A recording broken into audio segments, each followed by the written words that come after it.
one more left. Got a rivalry game against Northwestern this week to get to 8 wins is absolutely awesome with an opportunity to make a big week this week. So with that, I'll open up for questions. I think the only thing injury-wise, Seth, shoulder injury, I don't know anything about it at this point other than he just couldn't finish. This is the fourth comeback. Yeah. Luke and Pat, obviously, Yeah. asserted themselves in those moments. All the quarterbacks, receivers you've had, what is it about them in those moments where they can make those? You know, I think it goes back all the way to last January. You could see those two start to develop a relationship beyond what they did last year and continue to put themselves all spring, all summer, timing, resiliency. I think that's Pat's third winning touchdown end game play. He's still not in the Blitnikoff, so if we can have a write-in campaign, holy Jesus, like he's literally one of the best receivers in the country, and we can't get him on the Blitnikoff. So, Blitnikoff, please hear me. Just really a really intelligent player. Pat is so aware of his surroundings. Just that last play, I thought he was going to the sidelines, and then he saw that corner, right, and he took off and knew he could get there. We said it was a play that we had to have. If we got the first down, we called it a church play where they got to get down, but he saw the end zone and had 4 seconds to spare. Bret, no-brainer after the missed field goal to go for it. Yeah. I mean, as soon as Greg called the touch, I knew I could see him over there, and we always tell our guys to hit the field goal, right? The operation to hit it. So Chow's hit one from 60 plus in practice, but that one was going to be a stress. And obviously, when they missed that bad, I knew he could come back and hit it from there. So that's when we went with the play, and that was a deep dig, and then it just they got out leverage there and a really good play. Were you expecting him to try to ice you guys with timeout? Yes. Yeah. Yes. Yeah, I knew that they had those to burn over there. He was definitely going to ice them. No, I didn't respect the result of that, right? So then quick audible there and definitely made the right situation. Beyond the game-winning drive in the fourth quarter, I mean, you had the quick one, and then the 12-play drive, and then that last one. What did you like in those moments? Well, I thought we could attack them in the air, right? We really liked our matchup on the perimeter. I thought they were getting a little handsy, so we knew we were going to get some holding calls too, and those were big in the second half. Get a lot of credit to those officials; they did a hell of a job. So I think the big thing for us, right, is just take advantage of the plays that we got and make it. Come on in, Robert. Come on in.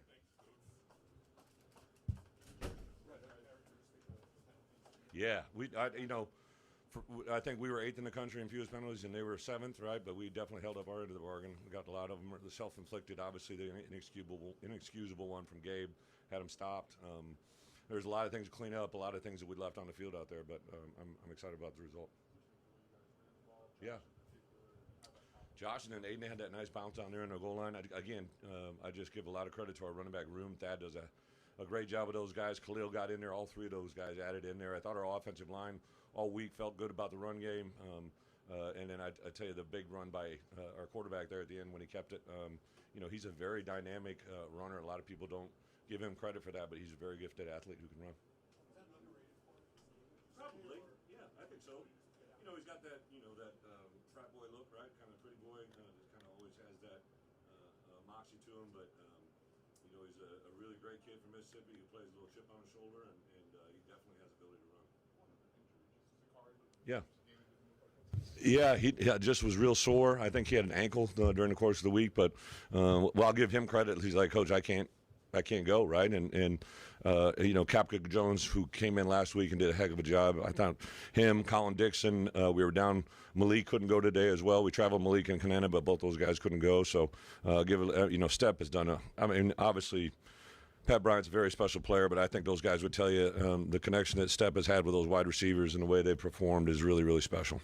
Kind of a big day for Central Illinois. Hank, his first touchdown catch, Hayden, his first run of the season. Just to see those 2 guys. Yeah, Central Illinois' finest, and I know Central Illinois is home cheering probably, really, really loud. But I felt Aiden Lawfrey coming along. He's really looked good the last 2 or 3 weeks in practice. Obviously, Josh's number was called quite a few times last week, but I thought Aiden has been waiting for that moment, that chance. And then Hank Beatty, man, he is just, in the punt return game, and then obviously that was he broke out of his route on that scramble. Luke avoided the rush, right, ducked under that guy's arm, and just a really nice ad-lib play. What was your vantage point at the halftime?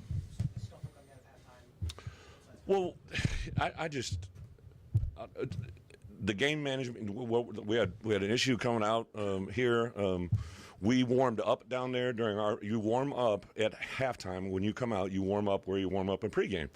all of a sudden I look down there and it's like everybody's going nuts. I'm like, why are they down there? That's our end zone, right? So I know I heard Greg come in at the end and said, this is where they always line up or warm up, which might be the case, but then just let us know. I mean, we have a halftime routine. We're very clear about what we do. I have no idea what had happened, so it's something I think they'll get worked out. For some of the close wins in this season, what's this feel like? As you kind of, I mean, you still got one more. Yeah. As you look at how you've come back. Yeah. Well, I think our guys would tell you we do a lot of situational football. We do, you know. I heard Barry saying I clicked over when they scored. I clicked over before that because I was going to use some defensive timeouts. I heard Barry saying to Luke, he said, "We're built for this. This is what we're made of." Like I heard that talk going through him. I don't think there's anybody that took that field that didn't expect him to have success. If it didn't get in the end zone, I thought we'd get a field goal shot. Again, Luke, on Friday we meet and we go through end of half, end of game. He makes an edit. I send him a tape probably with 100 plays on it or so, and he cuts it down to about 15, 16 plays, and he's just so confident when he's talking in that group. It's just me and Art and Donovan and Kirkland, and just to hear him speak it has been pretty awesome to witness it this year.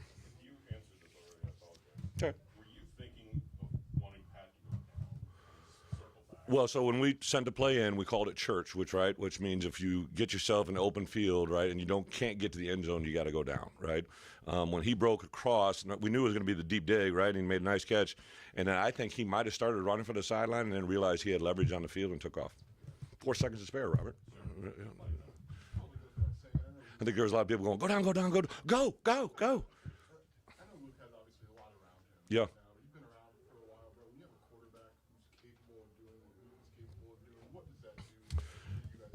I think it builds confidence in everybody, right? I think not just Luke and the receivers and the offense, but I think it builds confidence in our team, our defense. Everybody just plays a little bit of an edge. I think we always feel we have a chance.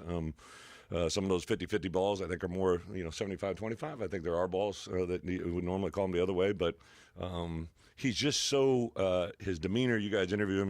He doesn't really say much, but what he says with confidence. I think that's pretty awesome.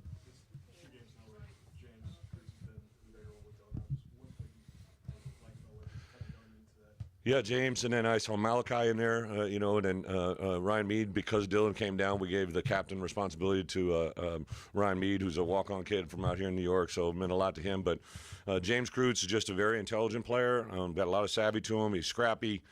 He got his thumb back this week. He got his cast cut down, so he was all excited. He had a actual use of his hand, which I think he used well, and he's really gotten better the last 2 games, so I'm excited to see the film today. After the timeout and missed kick, did you sense an excitement or an energy of the guys that it clearly wasn't, oh no, we have to go for it? Yeah, no, I 100%. So as soon as I saw that ball go in the air, I'm like, hey, call the offense, Barry, get him up. I said we knew the play that we were going to go to, and yeah, I think I'd say if I didn't think it was going to have a touchdown, I thought we'd get a shot, right? I thought we could get down, and then have a better shot at a field goal. Yeah. Matt's playing as best of football as I've seen him play. Just very explosive. He's sudden.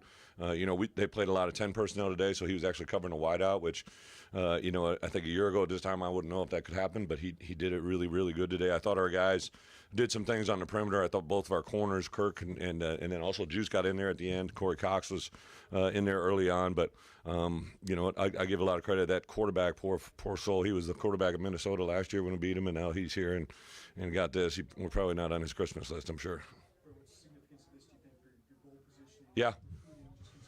Yeah, listen, we got ranked in the CFP last week. I expect us to climb. Crazy things can happen. I know somebody put it out there, right? There's been 9-3 football teams that have been in the top 12. I remember when I was at Arkansas, we beat Ole Miss and LSU back-to-back. They were both, I believe, in the top 10. We shut them both out, but I think Ole Miss finished 12 that year in the CFP. So crazy things happen. We'll see where we go. Good. Awesome. Thank you. Thank you. Yeah, stay put. Stay put. Thanks for coming on this way, guys. Really appreciate it. We're trying to make it work. You're telling me.